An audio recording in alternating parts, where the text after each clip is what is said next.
श्रीमाधवान्वयसुधाम्बुधिपूर्णचन्द्रम् श्रीश्रीनिवासगुरुवर्यकृपार्थच श्रीनव्यरङ्गयतिवर्यकृतात्मरक्षम् वन्दे सदा वरदलक्ष्मणदेशिकेन्द्रम् भारद्वाजम् शठारिम् शुभगुणान् पण्डितेन्द्रम् भजेऽहम् सुनारायणस्य सदनसु पञ्चसंस्कारमाद्य ग्रन्थान् श्रीरङ्गलक्ष्मीर्हरिम्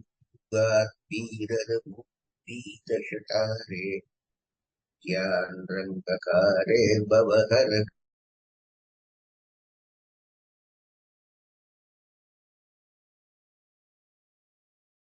रामानुजमुनिकरुणालब्धवेदान्तयुग् श्रीमश्रीवासयोगीश्वर गुरुपतयोरर्पितस्वात्मभारम् श्रीमश्रीरङ्गनाथार्पय कृपया प्राप्तमोक्षाश्रमम् तम् श्रीमद्वेदान्तरामानुजमुनिमपरम् संश्रये देशिकेन्द्रम् जीवनम् जगताम् जीयात्किमप्यतः स्वतन्त्रम् सर्वतन्त्रेषु वेङ्कटेशाय महः प्रणामम् लक्ष्मणमुनिः माम प्रसादयति यत्सूक्तिः स्वाधीनपदिकाम् श्रुतिम् अस्मत्परम्परायै ஸ்ரீமத் பகவத்கீதையுடைய 15வது அத்தியாயத்தின் விசதமான அர்த்தங்களை எழுதி அதிலே முதல் ஸ்லோகமாக ஸ்ரீ பகவானுவாச்ச பூர்வமூலமதச்சாகம் அஸ்வத்தம் பிராகுரவ்யயம் छन्दांसि यस्य पर्णानि यस्तं वेद स वेदवित् அற்புதமான ஸ்லோகம். சம்சாரம் என்பதை ஒரு அற்புதமான அரச மரமாகும். இது உலகத்திலே நாம் பார்க்கின்ற அரச மரம் போலல்லாம உலகத்துல மரத்துக்கு வேர் கீழே இருக்கும், கிளைகள் இலைகள் மேலே. இந்த சம்சாரமாரிய விஷத்துக்கு வேர் மேலேயும் கிளை இலைகள்லாம் கீழேயும் இருக்கும். இந்த மரமானது தொடர்ந்து இருந்து கொண்டே இருக்குமாகையினாலே இது அழிவற்றதாக சொல்ல. வேதங்கள் தான் இந்த சம்சார விருட்சத்தினுடைய இலைகள். பிரபஞ்சமாகிற இந்த விஷத்தை எவனொருவன் மிக தெளிவாக தெரிந்து கொள்கிறானோ அவனே வேதத்தை அறிந்தவனாக ஆகிறான். அதுக்கப்புறமா 2வது ஸ்லோகத்துல நித்திய சிருஷ்டிய திருவுள்ளப்படுத்தி கொண்டு சம்சாரத்தை எம்பெருமான் உருவகப்படுத்துகிறான். அடுத்த ஸ்லோகமான 2வது ஸ்லோகம். அதச்சூத்வம் பிரசுதாத்தஸ்ய சாகாஹ குணப்ரவృத்தா விஷயப்ரவாளாஹ அதஸ்ய மூலானி அனுசந்ததானி கர்மானுபந்தீனி மனுஷ்யலோகே. முன்பே சொன்னோம், சம்சாரத்தினுடைய மரத்தினுடைய கிளைகள் மேலும் கீழும் பரவி இருக்கின்றன. சத்வாதி குணங்களினாலே வளம் பெறுகின்றன. அந்த சப்தாதி விஷயங்கள் தான் இந்த மரத்தினுடைய கொழுந்து அல்லது தளிர்கள். கீழே மனித உலகில் கர்மங்களாகிய மூலங்கள் வேறானது பரவி இருக்கு அப்படின்றாம். இதுல பிரதி தினமும் பண்ணப்படுகின்ற சிருஷ்டிக்கு நித்திய சிருஷ்டின்னு பேரு. தினம் தினம் சம்பவிக்கும் பிரளயத்துக்கு நித்திய பிரளயம் பேர். க்ஷணந்தோறும் பல்லாயிரக்கணக்கான ஜீவராசிகள் பிறக்கின்றன. அதே போல் பல்லாயிரக்கான முத்துக்கள் மடிகின்றன. இதை கருத்தில் கொண்டுதான் சம்சாரத்தை வர்ணிக்கிறது இந்த இரண்டாவது ஸ்லோகம். அதர்ஷ ஊர்த்வம்ச விருத்தாத் தஸ்ய சாகாஹ. மனிதன் என்ன, பசுபக்ஷிகள் என்ன முதலானவற்றை கிளையாக கொண்ட சம்சாரமான மரத்துக்கு மேலும் கீழும் பல கிளைகள் இருக்கின்றன. குணப்புத்தாக சத்வாதி குணங்களினாலே சம்சார விருட்சமாகிறது நன்றாக வளர்ந்து, சத்துவம் ரஜஸ் தமஸ் முதலிய குணங்கள் தண்ணீர் ஸ்தானத்திலே இருக்கின்றன. பருத்த அடிமரம் என்ற இதை ஒரு வகையிலே விஷய பிரபாடா சப்தாதி விஷயங்கள் தளிர்கள். மரத்தில் தளிர் போல பரம போக்கியமாய் ஆகர்ஷமாய் இருப்பதை போல இந்த சம்சார மரத்திலே சப்தாதி விஷயங்களே சம்சாரிகளுக்கு போக்கியமாக இருக்கின்றன என்று இங்கே பகவானின். இங்கு விஷய சப்தம் அறிவு முதலியவற்றுக்கு விஷயம் என்ற புத்தி பிரயோகிக்கப்படவில்லை. அது சர்வசாதாரண பிரபாள சப்தத்துக்கு பவழம் என்பதான இங்கே அது அத்தக மனுஷருக்கு கீழே மனுஷத்துல கர்மானுபந்தீனி உண்டானி கர்மங்களாகிய முத்தங்கள் புருஷம் அனுபந்தித்து இனுவர் அதிபந்தீனி விக்கிரகம் ஜீவன சம்சாரத்திலே பிணைக்கிறது. ஜீவன சம்சாரத்திலே பிணைக்கிறது திருடமானவையும் விச்சேதமில்லாதவையுமான அந்த கர்மங்களே மனித உலகில் உள்ள மூத்தங்கள் நேர்கள். மனித உலகத்திலே செய்த இந்த கர்மங்களுக்கு தகுந்தவாறு மறுபடியும் மனித உலகிலேயே மனிதனாகவோ பசுவாகவோ பட்சியாகவோ அல்லது அதை போன்றோ மேலுலகில் கந்தர்வன் யக்ஷன் தேவன் முதலானவர்களாக பிறக்கிறான் என்பது பகவானின் கருத்து. ஆலமரத்துக்கு கீழே வேர் உள்ளது, மேலே கிளைகள். மேலுள்ள கிளையிலே விழுது உண்டாகி அது கீழே இறங்கி பூமியில ஊற்றி மறுபடியும் மேலே போட்டு இதை நாம நாள்பட்ட ஆலமரத்துல இந்த இதெல்லாம் கீழ். இதுக்கு அத்வைத ரூபமா வியாக்கியானம் பண்ணவர் சம்சார விருஷத்தினுடைய கிளைகள் ரஜஸ்தமஸ் சத்துகுணங்களினாலே செழித்து விஷயமாகிற தளிரை மேலும் கீழும் அடர்த்தியாக வளர்ந்து வேர்களின் கீழே கருமத்தை பின்விளைப்பதையாய் மானிட உலகிலே அவை நன்றாக பரவியிருக்க.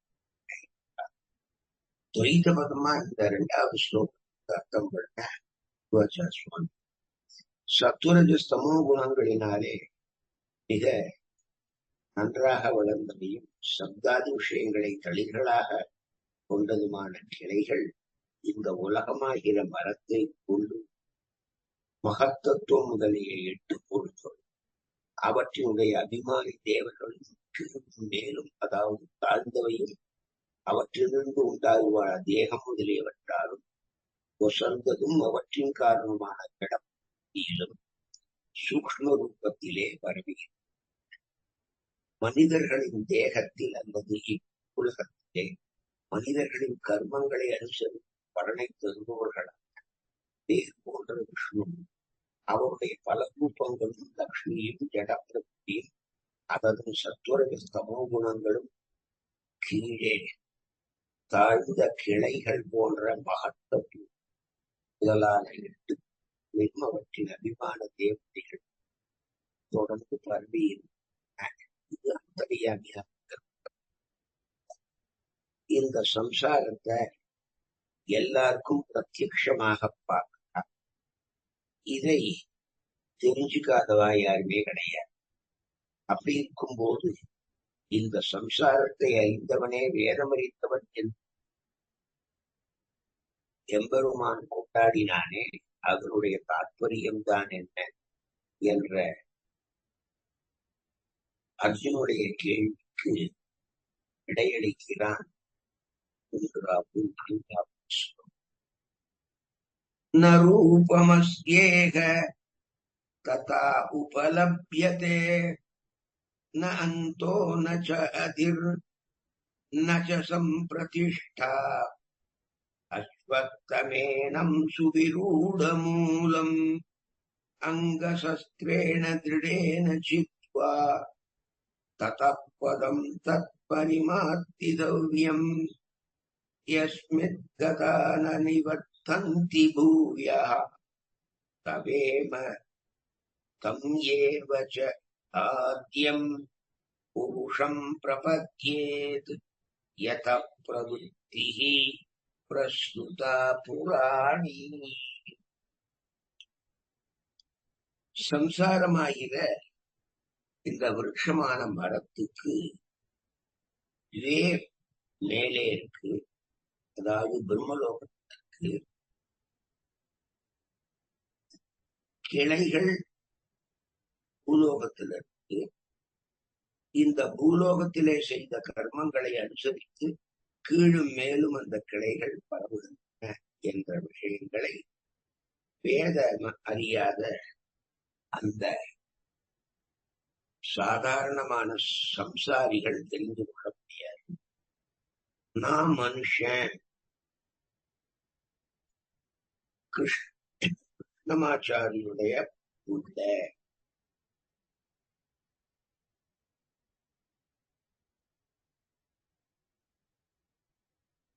ராமசாமிக்கு அப்பா. இப்படிப்பட்ட இந்த பரிகரங்களை உடையவன் என்று கேவல சம்சாரிகள் நினைக்கின்றனர். அதை கீழ்கூறிய வண்ணம் யாருமே தெரிவிக்கிறது. சத்துவம் ரஜஸ் தமஸ் முதலான குணகாரியங்களான யோகங்களிலே பற்றுதற்கு என்பதே சம்சார நாசத்துக்கு காரணம். குணகாரியங்களிலே உள்ள பற்றுதலே சம்சாரத்துக்கு ஆதி என்பது சம்சாரிகளால் ஒருக்காலும் உணரவில்லை. நன்றாக பலவிதமாக உரிய வேர்களை உடைய இந்த சம்சாரமாகிற அரசமரத்தை உலக இன்பங்களிலே பற்றில்லாமல் அந்த பற்று இல்லாததான மழுங்காத கத்தியினாலே வெட்டி வீழ்த்தி மற்ற விஷயங்களிலே கிஞ்சித்தும் பற்றுதலற்றவனாக ஆத்மாவை எவன் ஒருவன் தேடுகிறான், அவனுக்கே அந்த ஆத்மா பிராபியம். அதை பெற்றவர்கள் மீண்டும் சம்சாரத்துக்கு உட்காரும் திரும்ப வருவதில்லை. நமக்கு அனாதிகாலமாக ஏற்பட்ட இந்த அஞ்ஞானத்தினாலே எம்பெருமானை தவிர இருக்கிற இதர போகங்களிலே பற்று முதலியவை. இதுவும் ஒரு விதத்தில் பகவத் சங்கல்பத்தினாலே அவை முற்றிலும் நீங்குவதற்கு ஆதிபுருஷனான அந்த பகவான் ஸ்ரீமன் நாராயணனையே நாம் சரணமாக பற்றவோனும் என்கிறார். இதுல நாம கொஞ்சம் கவனிச்சு ஊறி பார்க்க வேண்டும். 10 விஷயங்கள் என்பதாக தாற்பரிய சிந்தனையிலே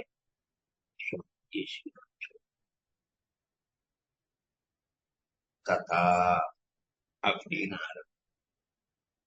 அதனால முன்பு சொன்னதான அந்த சம்சாரம்ங்கிற விஷயம் எல்லாருக்கும் கண்கூடாக நேராக தெரியும்படி இருந்தால் அதை முன்பு சொல்லிய பிரகாரம் அதை அறிந்து கொள்வது என்பது எளிதான கேமல். வேதவித்துக்கள் மட்டுமே அதை நன்றாக அறிய முடியும். மோட்சத்திற்கு பயன்படும் அறிவு அற்றவர்கள் அதை ஒரு காலம் அடைய முடிவதில்லை. அந்த சம்சார பந்தத்தை நாசம் பண்ணும் சத்துவம் ரஜஸ் தமஸ் என்ற குணங்களின் காரியமான போகங்களிலே பற்று இல்லாமல் போவதுதான் சம்சார சம்பந்தத்தை ஒழிக்கும் வழி என்கிறான். ஆதி ஆத்மாவை தவிர அந்நியாதி விஷயங்களிலே ஏற்படுகின்ற பற்றுதான் இந்த சம்சாரத்துக்கு காரணமாக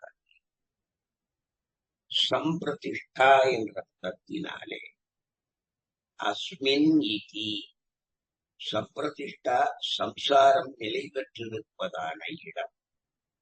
சரீரமே ஆத்மா என்ற அஞ்ஞானத்தினாலேயே இந்த சம்சாரமானது நிலை பெற்றது. மரத்துக்கு மூலமான வேர் பூமியில் நிலை பெற்று இருப்பதை சம்சார விருட்சத்திற்கு மூலமான வேர் கர்மம். அஞ்ஞானத்திலேயே, அதாவது அகங்கார மமகாரங்களிலேயே அது நிலை பெற்று சாம்சாரிகள் செய்கின்றதான சாம்சாரிகமான கர்மங்களுக்கு அகங்கார மமகாரங்களே முக்கிய காரணங்களாக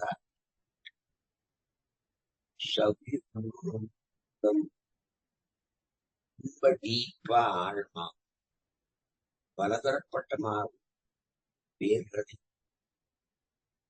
கர்ம வாசனையானது பலபடியாக இருக்கிறதுனாலே அதை அவ்வளவு சுலபமா பிறராலே வெட்டி வீழ்த்த முடியாது. மனசு, வாக்கு, காயம் பிரதான இந்த உள்ளம் உரை செயல் பிரதான கரணங்களாலே செய்யப்படுகின்ற கர்மங்களோ எண்ணற்றவைகளாக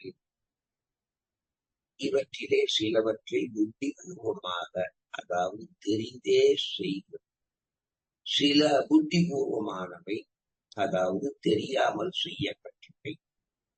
இவற்றிலே சிலவற்றை அனுபவித்தோ அல்லது அது கழிவதற்கான தகுந்த பிராயச்சித்தத்தை நாம் விளக்கினார்.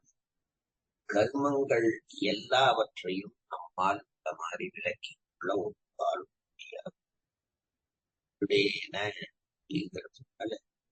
மிக உறுதியான இதர விஷயங்களிலே பற்றுதல் அற்று போவதென்பது ஒருவனுக்கு விவேகத்தினால் ஏற்படவும் அது மேலும் உறுதியாக நிலைத்திருக்கவும் வியாதி நேருகின்ற காலங்களிலே கூட நமக்கு எதிலுமே பற்றுதல் இருப்பதில்லை.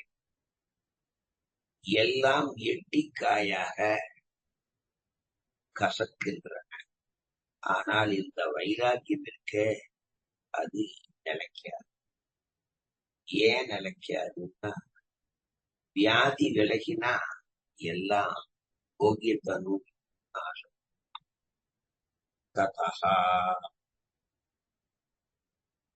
அந்த சுவாரஸ்யமான விஷயங்களிலே பற்று இல்லாமல் இருப்பதையே காரணமாக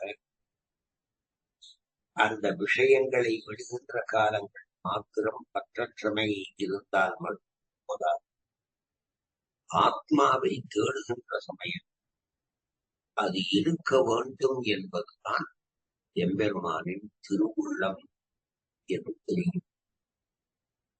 பன்னெடுங்காலமாகவே இதர விஷயங்களிலே ஏற்பட்ட பற்றுதல் அதற்கு மூலபூத காரணமான விபரீத ஞானம் ஆதி புருஷனான நாராயணனுடைய திருப்படிகளிலே செய்த சரணாகதியினாலே அது சித்து. முடிவு இல்லாமல் விலகி யத பிரவருத்திகி பிரசுதா புகாரி. பன்னெடுங்காலமாக நமக்கு இதர விஷயங்களிலே உண்டாகி இருக்கும் தொடர்பு முதலியவன எல்லாவற்றும் பகவான் தான் காரணம். பந்தமா இருந்தாலும் சரி, மோட்சமா இருந்தாலும் சரி, ரெண்டுக்கும் அந்த பகவான் தான் காரணம். தமேவச்ச எம் புருஷம் பத்யே யதா பிரவருத்தி. மகான்கள் தங்களுடைய இந்த அஞ்ஞானமான அறியாமை தொலைவதற்காக பகவானிடத்திலே பிரபத்தி பண்ணுகிறார். இந்த முறை ஏதோ புதிதாக ஏற்பட்டதல்ல, மிக தொன்மையானது, புராதனமானது என்பது இங்கே பகவான் கூற்றிலிருந்து நாம் இந்த ஸ்லோகத்துக்கு அத்வைத பரமார்த்தம் பண்ண ஆதிசங்கரர்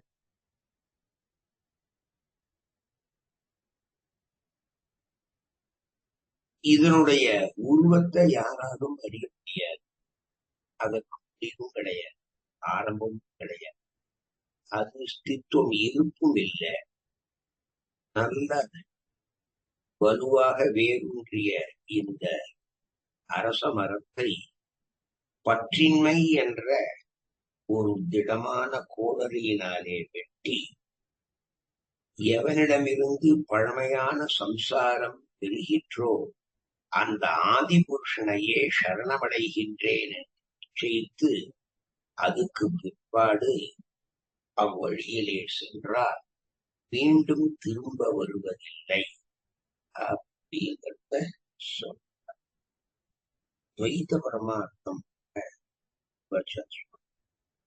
இந்த உலகமாகிற மரத்தினுடைய சுரூபம் எப்படி இருக்கோ அப்படித்தான் இந்த உலகத்திலே மாறுபாடு அடையும். அதுல அந்த மாற்றத்தினால அது அறியப்படாமலே. அப்படியே இதை அழிப்பவரும் காரணமும் படைப்பவரும் உள்ளே பிரவேசித்திருமான அந்தர்யாமியான நாம் அறிவதில்லை. நசசம் பிரவிஷ்டகா என்பது பருவ பாடம். ரொம்ப பலமாக வேரூன்றிய, அதாவது பிரபலமான விஷ்ணு முதலிய பல வேர்களை உடைய இந்த உலகம் என்னும் அரச மரத்தை உறுதியான பற்றின்மையுடன் கூடிய ஞானம் என்ற ஆயுதத்தினாலே வெட்டி, வேர் போன்ற விஷ்ணு பிரகிருதி முதல உலகை காட்டிலும் வேறானவர். உலகமும் பலவித வேதங்களை உடையது. அது விஷ்ணுவின் வசத்தில் இருக்கிறது. அது வெள்ளத்தை போலே நித்தியமானது என்றெல்லாம் ஆராய். அதன் பிற்பாடு அந்த விஷ்ணு அரசி தேடத் தகுந்தவர். அதாவது அவரை பற்றிய சிரவணம், பாதாளிக்கு மனனம் முதலிய விசாரங்களை தொடர்ந்து பண்ணணும். ஏன்னாக்க அந்த விஷ்ணுவை யார் அடைகிறார்களோ அவர்கள் மறுபடியும் சம்சாரத்துக்கு திரும்பி வரும். கர்ப்பவாச துக்கத்தை மீண்டும் அவர்கள் காலம் அடையும். இந்த மரத்தை வெட்டுவதற்கு உபாயமாவது அனாதியான சம்சாரத்தின் செயல். யாரிடமிருந்து எந்த எம்பெருமானிடமிருந்து நமக்கு முதலிலே பரிபூர்ணமான ஷட்குணமுடைய அந்த விஷ்ணுவை நாம் சரணம் போவோம். பிரபத்யே என்ற பாடம் அதற்கு பிரபத்யேத என்று அர்த்தம் வந்தால்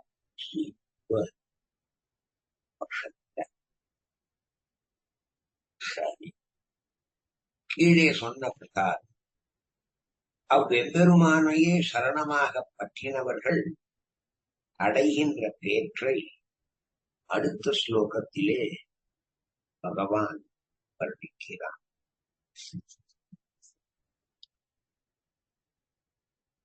निर्माणमोहाः जितसङ्कदोषाः अध्यात्मनित्याः निवृत्तनामाः द्वन्द्वैर्विमुक्ताः सुखदुःखसञ्ज्ञैः गच्छन्ति अमूढाः पदम् अव्ययम् तत् இருக்கு. அடுத்ததான ஐந்தாவது சரீரமே ஆத்மா அப்படிங்கிறதான விபரீத ஞானம் இல்லாதிருக்கவும், அது இருந்ததுன்னா இந்த விஷயங்களிலே பற்று என்ற தோஷத்தை அவனாலே வென்று அவன் ஆத்ம ஞானத்திலேயே நிலை பெற்றவனாக இருப்பான். சுகமோ துக்கமோ இந்த இரண்டிலிருந்தும் விடுபட்டவர்களாகும். உடல் என்றால் என்ன, ஆத்மா என்றால் என்ன என்ற அவற்றின் தன்மைகளை நன்கு தெரிந்து கொண்டவனாய் ஆகிறான். ஞான சங்கோச்சம் இல்லாததான அந்த ஆத்மஸ்வரூபத்தை அவர்கள் பெறுகின்றார்கள். எவனொருவன் என்னை சரணமாக பற்றுகிறான் அவனுக்கு என் அனுக்கிரகத்தினாலே இவையெல்லாம் கட்டாயம் நடக்கும் என்று சொல்லுகிறான் பகவான் இந்த ஐந்தாவது ஸ்லோகம்.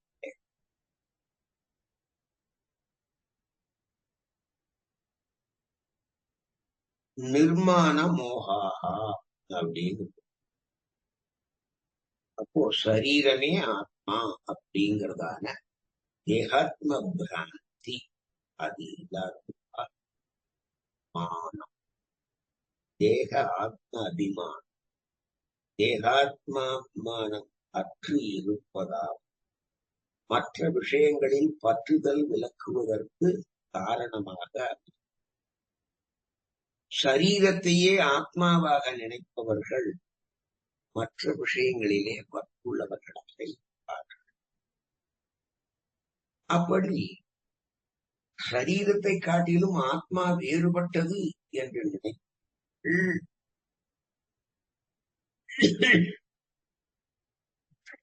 மற்ற விஷயங்களிலே பற்றற்று இருப்பார்கள். சிதசங்க தோஷாசா, ஆத்மாவை தவிர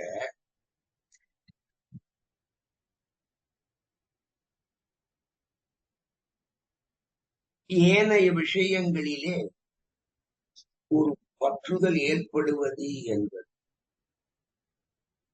ஒரு தோஷம். அந்த தோஷத்தை வெற்றி கொண்டவர்கள் ஆத்மாவில் சங்கம் எப்பொழுதும் இருக்க வரும், அது தோஷமாக. மற்ற விஷயங்களில் பற்றுதல் தான் தோஷமே தவிர இதர விஷயங்களிலே பற்றுதலுக்கு இருப்பவன் எப்பொழுதும் ஆத்ம ஞானத்திலேயே நிலை. அத்தியாத்ம நித்யாக, ஆத்மாவை பற்றியதான அந்த ஞானம் இருக்கே அதுக்கு அத்தியாத்மம். அதிலேயே ஊனி லயிச்சிருப்பவர்களுடைய அது நிரந்தரமாகவும் இதர சமயத்திலே பெரும்பாலும் ஆத்ம ஞானத்திலேயே அது நிலை நின்று மிகவும் இனியதான ஆத்ம ஞானத்திலே ஈடுபட்டவனுக்கு தானாகவே இதர உலகவியல் விஷயங்களிலே உள்ள ஆசையானது தான்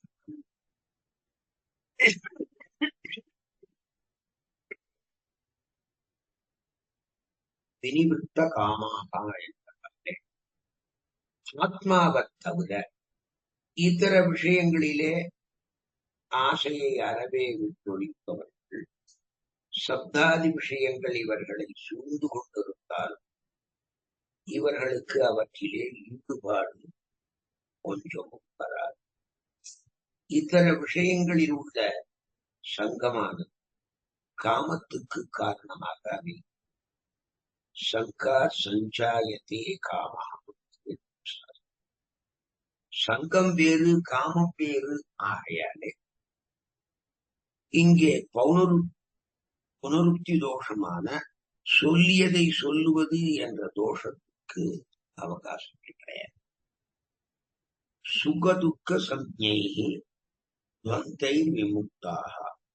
சுகம் துக்கம் முதலிய இரட்டைகளில் விடுபட்டவனாக அந்த ஆத்மா இருக்கவும், அனுகூலங்களாயும் பிரதிகூலங்களாயும் தோற்றும் இரட்டைகள் யாவற்றிலிருந்தும் அவன் விடுபட்டவனாக இருக்கும். உபாயத்தை செய்யும் நிலையிலே மாறி மாறி வரக்கூடியதான சீதோஷ்ணாதிகளை சகித்துக் கொண்டு இந்த பயனிலே துக்க லவலேசம் கூட இல்லாமல் இருப்பார்கள். அமூடாகா என்ற ஆத்மாவை தவிர மற்றவாளுக்கும் ஆத்மாவுக்கு உள்ள சுபாவங்களை நன்னா தெரிஞ்சுண்டவாள் சொல். பகவானிடத்திலே சரணாகதி பண்ணினவருக்கு இந்த பிரகிருதியாயின மாயை விலக்கி விடணும். மாயை விலகினாலே எல்லா அனர்த்தங்களும் தானே விலகும். நிர்மாண மோகாகா என்பது தேகாத்ம பிராந்தி விலகி அவனுக்கு ஆத்மாவை பற்றிய ஞானம் வந்து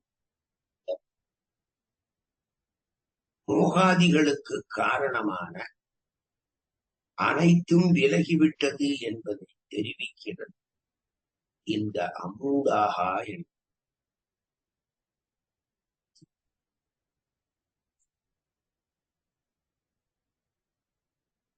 அசாதாரணங்களான சுபாவங்களை தெரிந்து கொள்ளாமல் அல்லவா அதுவே இது என்றதான ஒரு பிரமம் ஒருவனுக்கு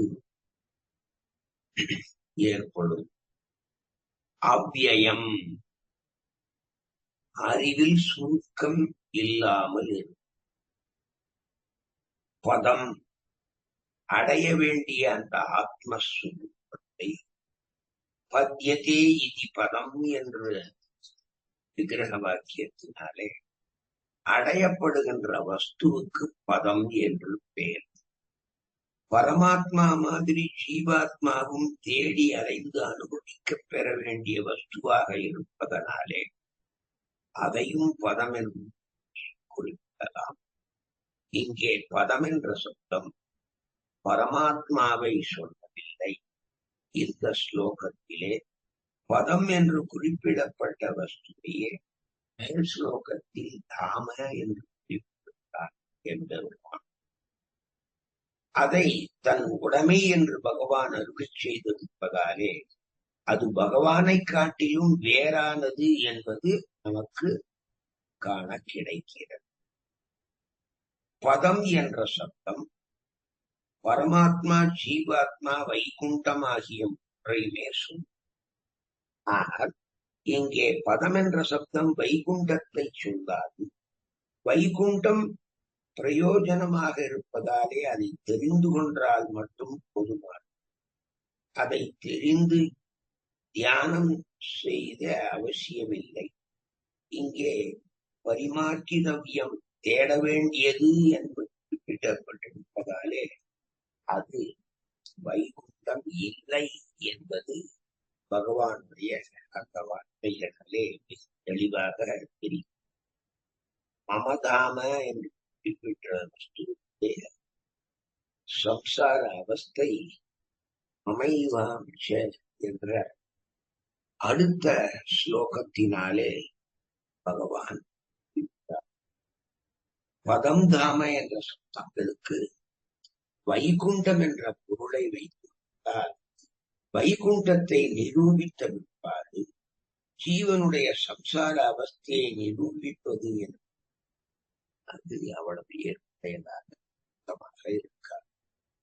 அதனாலே இங்கே பதம் என்ற சப்தத்துக்கு ஜீவாத்மா என்ற அர்த்தத்தை எடுத்துக்கொண்டு மேலே ஸ்லோகங்களாலே இந்த ஜீவாத்மாவுடைய முக்த நிலையும் பத்த அவஸ்தையும் பிரிக்கப்படுகின்றன என்றால் அது மிகவும் சங்கடமான என்று பகவானுடைய திருத்தமாக தெரியும். இந்த ஸ்லோகத்துக்கு அத்வைத பரமா அர்த்தம் பண்ண சங்கரர் செருக்கும் மோகமும் இல்லாதது, பற்றென்று குற்றமில்லாதது, ஆத்மனிஷ்டையில் இருப்பவரும் ஆசைகள் அறவே முடித்தவர், இன்பம் துன்பம் எனப்பட்ட இரட்டைகளிலிருந்து விடுபட்டவரும், அஞ்ஞானம் ஒழிந்தவர், அஞ்ஞானத்தை ஒழித்தவரும் அந்த அறிவில்லாத பதவியை வைகுண்டத்தை அடைகிறார்கள் என்றார். துரிதபரமா இதுக்கு அர்த்தம் பண்றது, பகவான் ஸ்ரீ விஷ்ணுவை அடைவதற்கு இதர சாதனங்களை சொல்றார். இதிலே அகங்காரமும் விபரீத ஞானமும் இல்லாதவர்கள், சப்தாதி விஷயங்களில் பற்று என்ற தோஷத்தை விட்டவர்கள், எப்பொழுதும் பகவத் கதா சிரவணம் முதலியவற்றிலே ஈடுபட்டவர்கள், விஷயாதிகளிலே ஆசைகளை விட்டவர்கள், இன்ப துன்பங்களுக்கு காரணமாவதால் அந்த பெயரை கொண்ட லாபமோ நஷ்டமோ வெற்றியோ தோல்வியோ இப்படிப்பட்ட இரட்டைகளிலிருந்து அவர்கள் ராஜச தாமச சுவாவம் இல்லாத சுவாத்திகர்கள் இந்த அழிவற்ற பகவத் சுரூபத்தை அவர்கள் மட்டுமே அடைவார்கள். இந்த 5வது ஸ்லோகத்தில்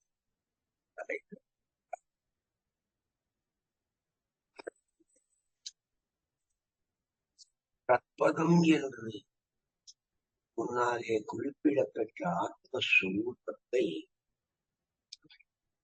பின்வரும் அதற்கு பிறகு வருகின்ற 3-4 ஸ்லோகங்கள்